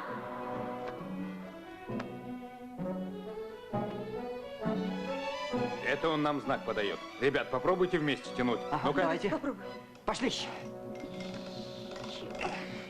Подождите, ребята, не тяните, так мы его покалечим. Я спущусь вниз, попробую подтолкнуть его оттуда, я полегче. Да ты что? Бахар, ты никуда не полезешь. Ну что вы. Ребята, давай еще раз. А ну-ка еще взяли. Ильяс, помоги. Ильяс. Ага. Пошли. Начали. Не тяните! Ильяс, держи. Куда? Только осторожно.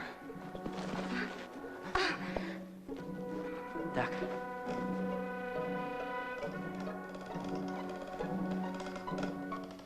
Тяните!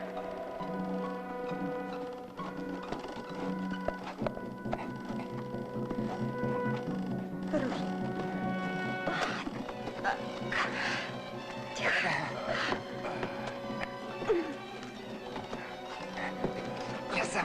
Осторожно.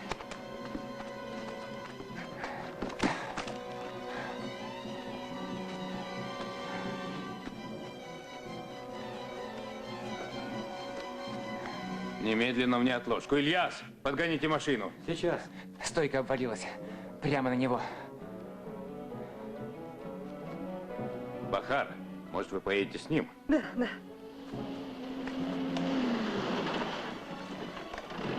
Давай хоть пиджак накину.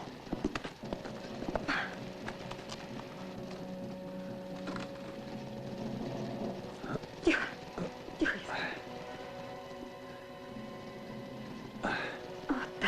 Ребята, с колодцем не все в порядке. Вроде с насосом что-то. Мы выясним причину. Не беспокойся. Трогай, Ильяс.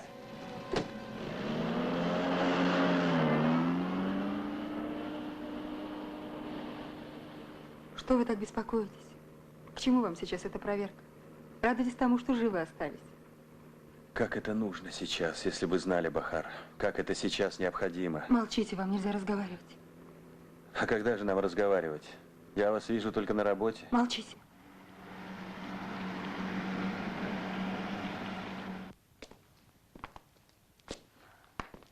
Жарковато.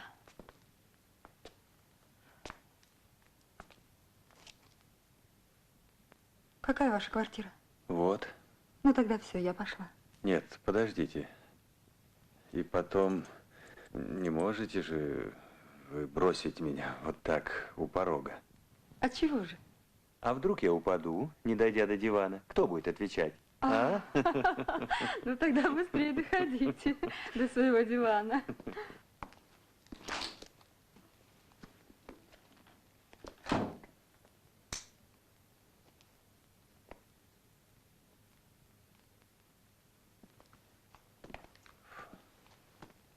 Извините, Бахар.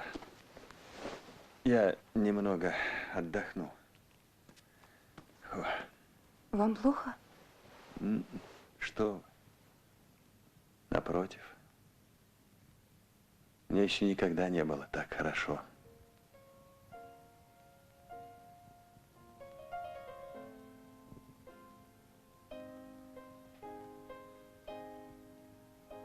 Послушай, Хатамов, что в тебе такое сидит, а? То есть? Ну, понимаешь, нельзя же сказать, что ты умнее нас всех, верно? Конечно.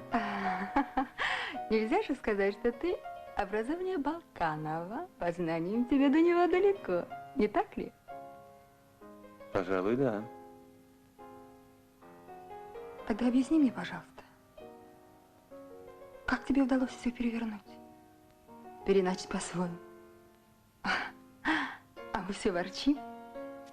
Но идем за тобой.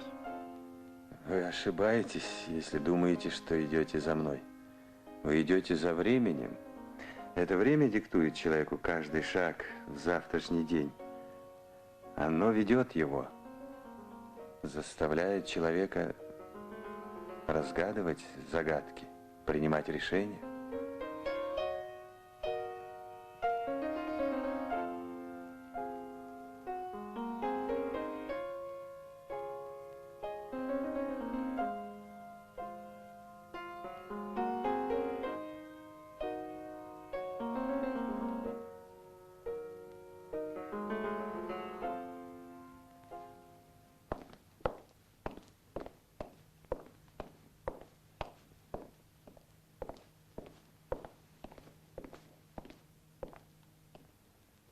Не помешаю вам, Исхан Назарович? Нет, нисколько. Прошу вас. Объясните мне, пожалуйста, уважаемый Исхан Назарович, как по-вашему, неужели в научном учреждении невозможен иной, ну, я бы сказал, что ли, более научный подход к работе? Да не знаю. Возможен, наверное. Но для меня, уважаемый Давлет Ниязович, приемлем только такой подход. Садитесь. Скажите мне, вам зачем это нужно? Как это зачем? Для вас существует два восприятия мира, научное и инженерное, и вы уверены в их несовместимости, не так ли? А я хочу доказать, что они не только совместимы, но что союз их весьма плодотворен. Ну, знаете ли, это уж вы настолько упрощаете мою мысль. Возможно, упрощаю. Но делаю это лишь для того, чтобы наиболее четко зафиксировать наши с вами исходные позиции в этом споре. Исхан Назарович, я ведь вовсе не для того сюда пришел, чтобы спорить с вами. Я пришел для того, чтобы поделиться с вами соображениями, которые возникли у меня в последнее время. Я проанализировал все, что происходит в нашем отделе, стараясь быть объективным и бесстрастным. И к каким же выводам вы пришли? Так вот, у меня сложилось твердое мнение, и я его от вас не собираюсь скрывать. Ваши нововведения уводят нас в сторону от проблем, для разработки которых создавалась лаборатория. Вместо того, чтобы заниматься развитием и углублением теоретических основ, отдел, по вашей милости, вынужден гоняться за какими-то химерами, вроде этого гелиокомплекса. Ваше пресловутое стремление, не проверив тщательно установку на стенде, передавать ее немедленно в руки практиков, это просто навязчивая идея. Настоящий ученый должен тысячекратно все проверить и взвесить, прежде чем решиться на такой ответственный поступок. Это просто черт знает что. Извините, Давлет Ниязович, но ничего нового вы мне, к сожалению, не сообщили. Мне давно известна ваша точка зрения. Считаю ее в корне неверной, да и просто вредной. Можно до бесконечности все взвешивать, оценивать и проверять. Однако мы только за 2 года внедрили в практику больше разработок, в том числе и ваших, чем лаборатория за все время ее существования. Хочу сейчас же вас поставить в известность, что отдел наш будет этим заниматься и впредь.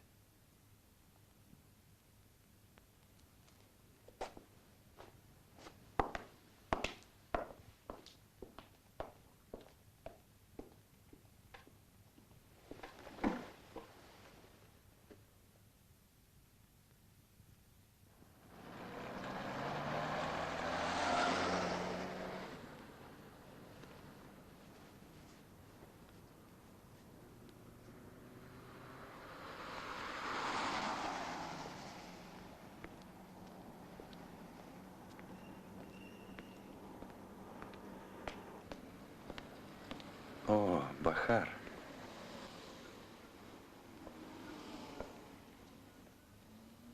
На перевязку? Нет, мне... Домой? Да нет. А мне с тобой можно? Видите ли, вас ждет Мурат. Извините, надо идти.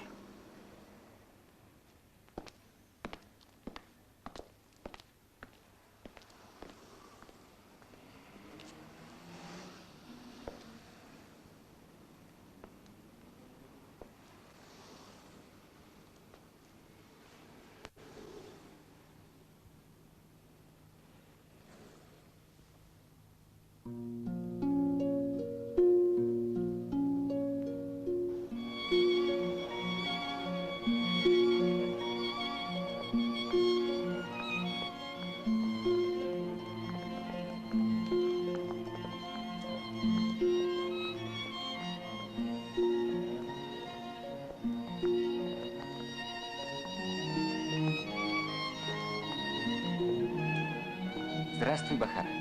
Здравствуй. Что с тобой? Ты нездорова? Нет, ничего. Или дома что-то? Как мама? Спасибо, все в порядке. Странно. Правда? Что? Здороваемся, когда надо расходиться. Так получается. Сам видишь. Бахар. Я много думал и пришел к выводу. Может, ты... Пойдем ко мне. Нет. Не могу. Может, мне уйти на квартиру? На квартиру? Да, сниму где-нибудь комнату. Переедем ко мне. Как ты думаешь? Как я думаю. Да. Пока поживем на частной. А со временем свою получим. Я поговорю с Есханом, он поможет. Телефон-то он помог установить. Верно? Верно. Только не надо говорить с Есханом. И вообще ничего не надо, понимаешь? Почему? Я не знаю, как тебе объяснить, но... Мурат, мне кажется, что уже поздно. Впрочем, может, мне кажется. Может, это пройдет? Бахар, так что же все-таки случилось? Ничего. Я просто устала. Послушай, махнем куда-нибудь. Гляди, какая погода. Ну так как? Извини, я поеду.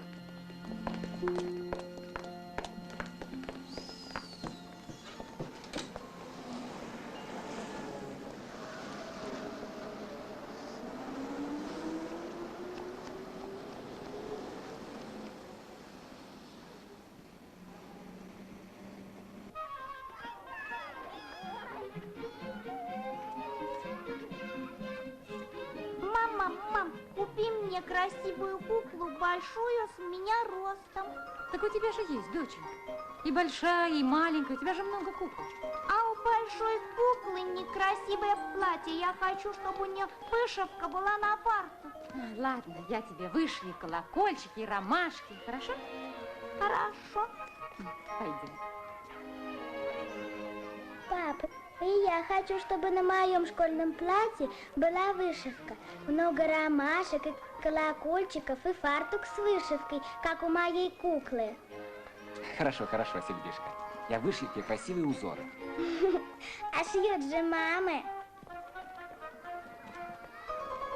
Слушай, Сильбишка, хочешь, сейчас пойдем в магазин и купим тебе школьную форму?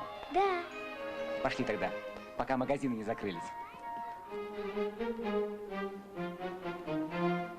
Пап, а тетя Бахар придет провожать меня в школу? Придет, доченька, обязательно придет. Она кто, моя мама? Пойдем-ка, доченька, побыстрее домой. Бабушка нас ждет. Знаешь, как она твоей школьной форме обрадуется?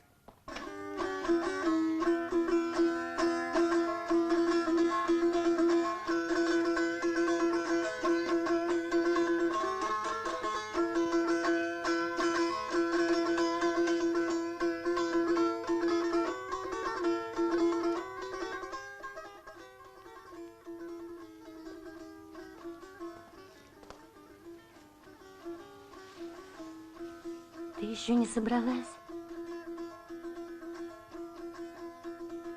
Ведь они тебя ждут.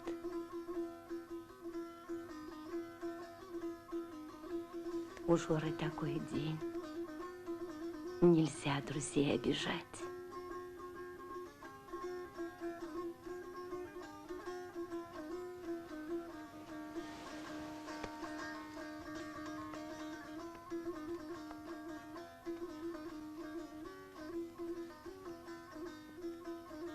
Так ты поедешь? Я не знаю. А я знаю. Что-то с тобой происходит в последнее время, доченька.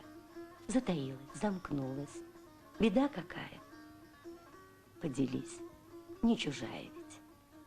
Разделенное горе вдвое легче, говорят. Потом, мам. Как-нибудь потом. А теперь ты права. Надо идти.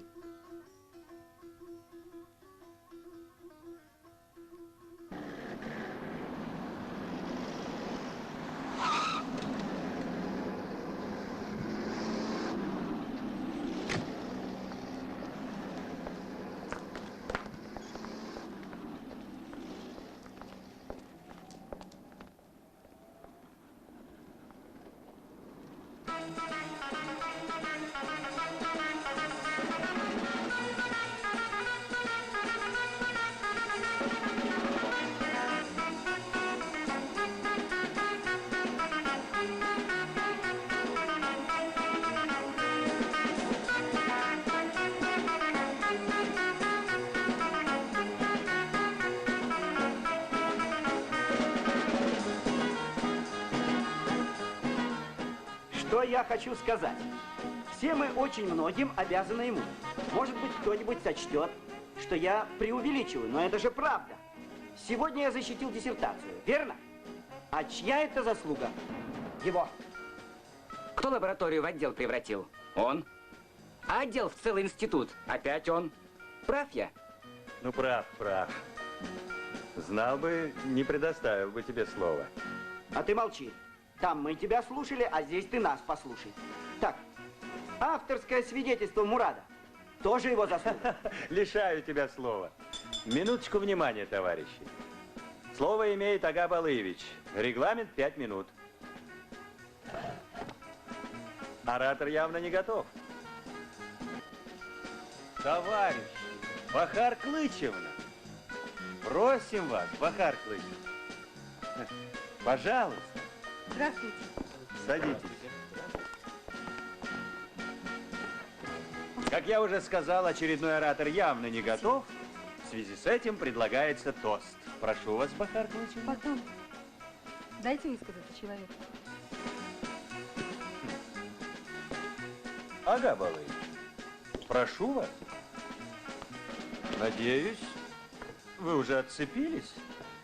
Я ни за что не зацепился. Ну, если ни за что, то, может, за кого? Вы действительно правы, Исхан Назарович. Я и впрямь зацепился. И знаете, за кого? За вас, Исхан Назарович. За меня? Да, за вас. И знаете, с какого дня? С того самого, как вы назначили меня диспетчером. Помните? Я помню, конечно, но зачем вспоминать такие давние дела? Учти, Исхан, учти. Лучшего зама по хозчасти тебе не найти. Верно я говорю, Мурат, а? Ты верно говоришь, Георгий. Мы все верно говорим. Слышь, Исхан, как мы все верно говорим. Слышу. Бахар, возьмите над ним шефство. Ты берешь это мое шефство, а над ним ты уже закончила шефствовать? Ага Балыевич будет замом по хозчасти, а ты замом по научной части. А вот она. По какой части теперь она будет?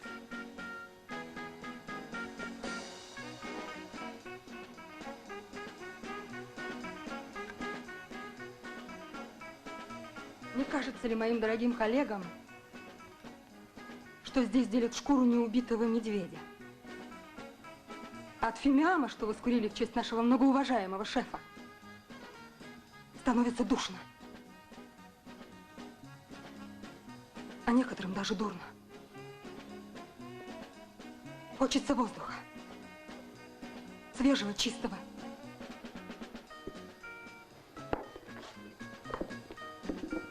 Надо открыть окна.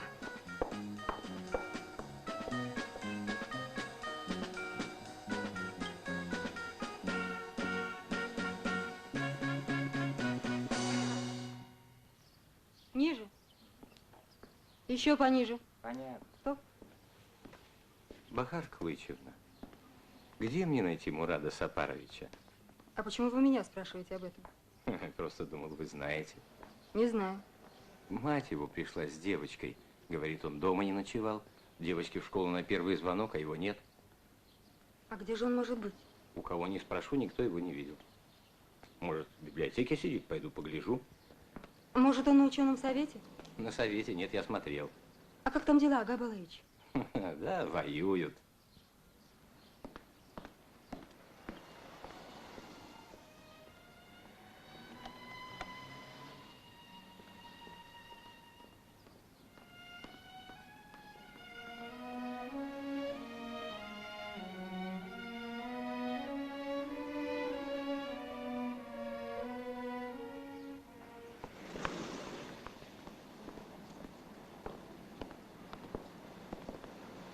Что-то не вижу на вашем лице большого энтузиазма. До свидания. Всего хорошего. Это ж праздник такой, бой выиграть, а вы... Так его еще построить нужно, этот самый гелиокомплекс.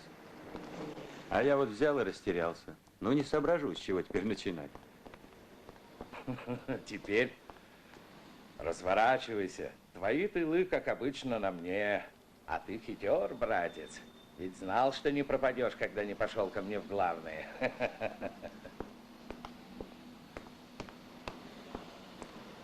Да, послушай. Ты обратил внимание на деликатность своего Балканова? А его голос, ох, как многое мог изменить. Старик что-то вообще помягчел ко мне в последнее время. Тут даже зашел, идейку подкинул. Понятно. Ну ты гляди мне, не обижай старика. Будь здоров. До свидания.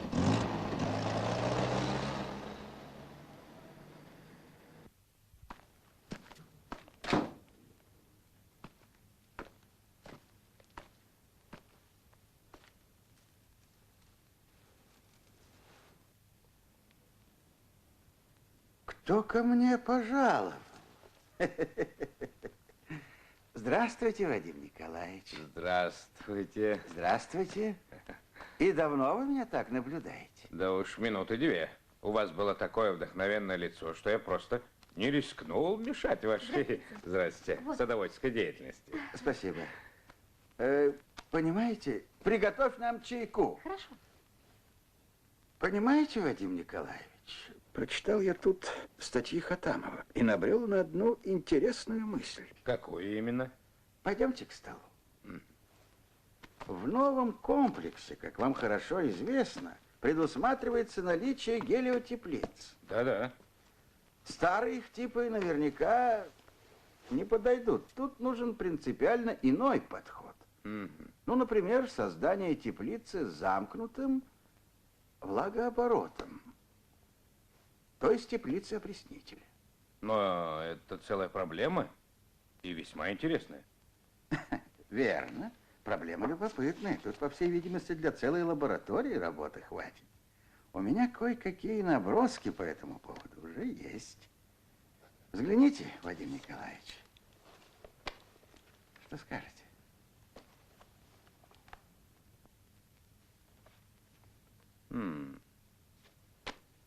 Великолепно. А ведь для этого и впрямь самостоятельная лаборатория потребуется. А может, такому старому садоводу, как я, имея в виду, что мои обязанности как научного руководителя весьма необременительны, имеет смысл взять эту тему на себя? Стоит подумать. Я-то подумал уже. А вот Хатамов что скажет? Я неважно вписываюсь в его систему четкого планирования, графиков, связи с производством. Давление Язович, он поймет. Я в этом отнюдь не уверен. Вы забыли, как он вел себя. А мы себя, по-вашему, вели безупречно. Не знаю, но его опломб, безапелляционность суждений. Ну его... еще бы. Человек пришел в храм науки и вместо того, чтобы смиренно поклоняться божеству, осмелился поднять руку на догмат веры. Не понимаю вас. Да, священный храм науки. А он превратил его в торжище. Между прочим, вы сами это утверждали. Да, вы правы. Утверждал. К стыду своему искреннему и глубокому. Человек нас в жизнь тянет, а мы упираемся. Пожалуйста. Угу. Мне нравится ваша горячность. Она меня убеждает. Знаете, это очень приятно, что я так в нем ошибся. Уверяю вас, он талантлив, да и хороший человек. Но все его загибы, ошибки, это... А сколько мы их натворили в жизни? Это верно. Что ж, вероятно, я уже настолько постарел, что начинаю просто-напросто завидовать. Завидовать молодым. А это нехорошо.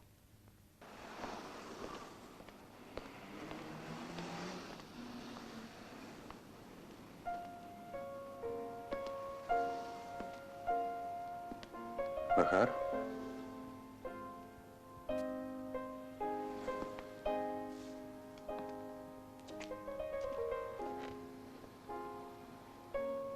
Что все это значит? Что? Заявление. Вы что, на самом деле решили увольняться? Раз написала, значит, решила. Может, я в чем-то перегнул? Но ведь я как лучше хотел. И все закончилось благополучно. Какие у нас теперь возможности для работы? Разве не так?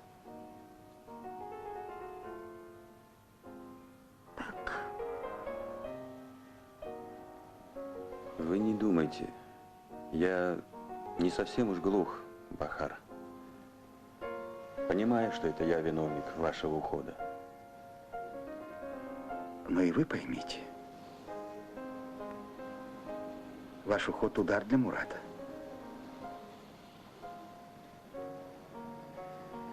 Куда вы уходите?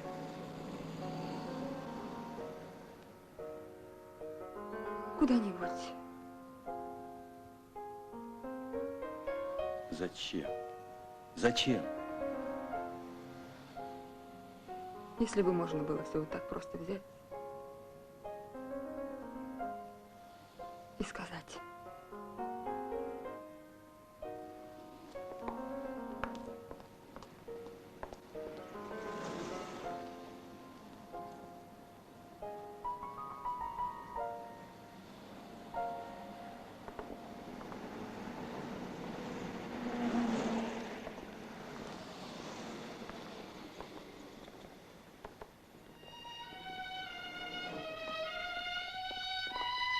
Здравствуйте, Гизельджи.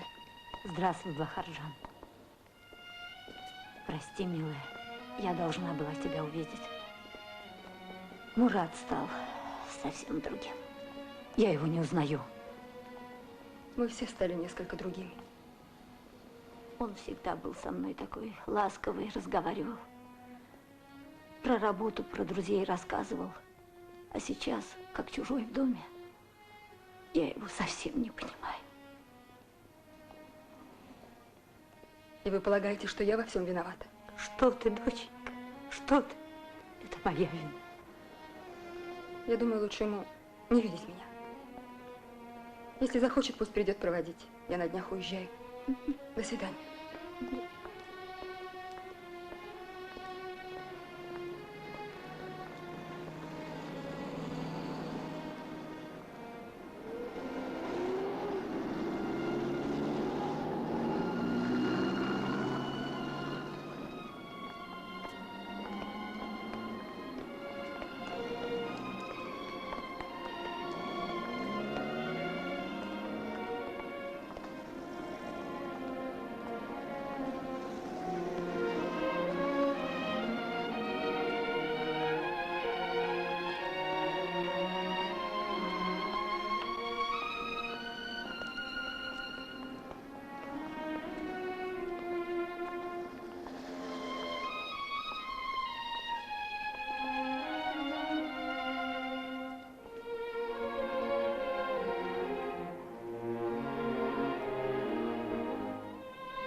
Алло. Алло, алло. Что же вы молчите? Говорите. Здравствуй. Здравствуй. Мне сказали, что ты уезжаешь. Собиралась, но я передумала. Никуда я не поеду. Останусь здесь. Мы все останемся здесь. Ты слышишь? Ты где сейчас?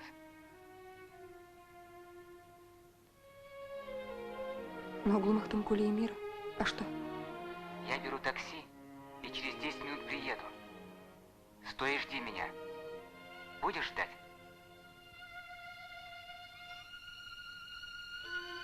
Буду. Слушай, Бахар, я люблю тебя. Знаю, но... Никаких «но». Кто бы там ни стоял между нами, что бы там ни было, это не имеет никакого значения. Понимаешь? Понимаю. Я уже одеваюсь. Я положу трубку на стол и одеваюсь. Ты слышишь меня? Слышу. Ну вот, я готов. Теперь надо положить трубку на рычаг. А я боюсь. А почему? Не знаю. Мне кажется, я положу трубку, и ты исчезнешь. Уйдешь навсегда. Страшно подумать. Чудак ты. Меня уже гонят. Я кладу трубку. Слышишь?